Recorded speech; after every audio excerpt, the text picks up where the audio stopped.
খুব ভালো আছি। আপনারা সবাই কেমন আছেন?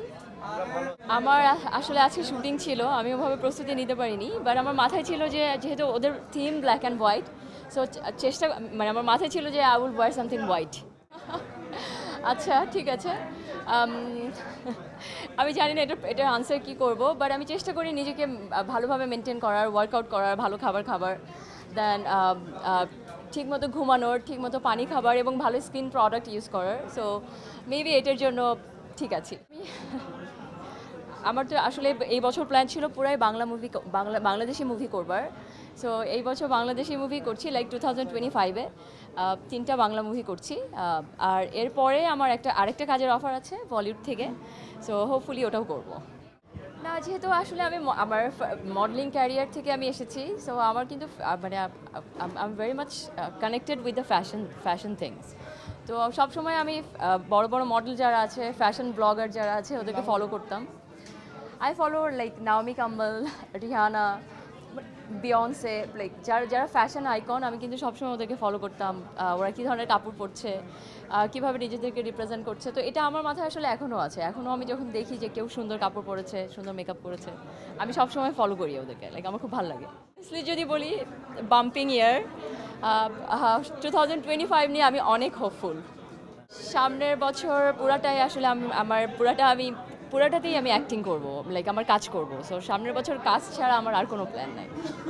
আমি একটু কারেকশন করতে চাই যে বললে যে মডেলরা সিনেমাতে টিকতে পারে না, লাইক যারা এখন পর্যন্ত বড় বড় অ্যাক্টর অ্যাক্ট্রেস লাইক নিশো ভাই, মেহজাবিন, আরিফিন শুভ ভাই, শরীফুল রাজ, লাইক অনেকেই কিন্তু লাইক অনেক মানুষ মডেলিং থেকে এসেছে।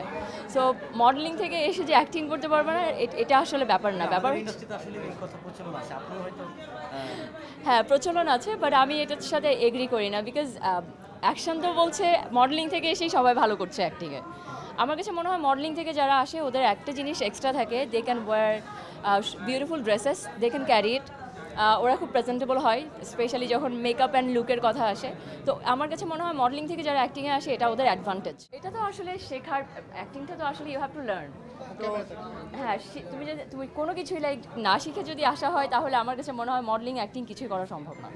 মৃত্যু এবং বিয়ে একদম কমপ্লিটলি আল্লাহর হাতে, আমি এটা জানি না। আমার এখন কোনো প্ল্যান নেই অনেস্টলি। এখন আমি like fully I devoted my life to the work. খুব ভালো, I think you are free, like সব কিছু করতে পারি। কোনো রিলেশনশিপে ছিলেন? অবশ্যই ছিলাম। সেই অনুভূতিটা কেমন ছিল? আমার কাছে মনে হয় দুইটার দুই রকম টেস্ট। আর রিলেশনশিপে থাকলেও অবশ্যই ভালো লাগে, লাইক আপনি একজনের সাথে আছেন, you are sharing your time with someone. আর রিলেশনশিপে না থাকলে ইউ আর ফ্রি, লাইক আপনার কাউকে কৈফিয়ত দিতে হবে না, কোনো কিছু বলতে হবে না। আই থিঙ্ক আপনারা সবাই এটা জানেন। সো সেই জায়গা থেকে আমার কাছে মনে হয় I prefer to be a single.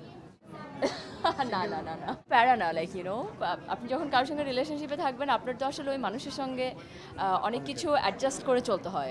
এটা আপনাকে চলতে হবে because you are in relationship. তো সেই জায়গা থেকে আমার কাছে মনে হয় যে রিলেশনশিপ মানে আমার জন্য একটু ডিফিকাল্ট ছিল।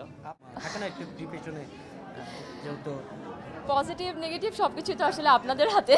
সরি, সব কিছুই আপনাদের হাতে। তো আপনারা লাইক আমার কাছে মনে হয় এখনকার জামানায়, সোশ্যাল মিডিয়ার জামানায়, যেহেতু সবার হাতে হাতে স্মার্টফোন, এখন আসলে নেগেটিভ পজিটিভ নিউজ বলতে কিছুই নাই, সব নিউজই গুড নিউজ। এটা আমার কাছে মনে হয়, ইট ইজ মাই ওপিনিয়ন। আমি যখন আমার ফার্স্ট ট্যাটু করেছি আমি অনেক ছোট ছিলাম। আমার কাছে এখন আর ট্যাটু আসলে ভালো লাগে না। আমার কাছে মনে হয় বডিতে যদি মিনিংফুল কিছু না লেখা হয়, আসলে ইটস নট ওয়ার্থ দ্যাট। তো আমার কাছে ট্যাটু আর এখন ভালো লাগে না। থ্যাংক ইউ, আপনাদের সবাইকে অনেক অনেক ধন্যবাদ।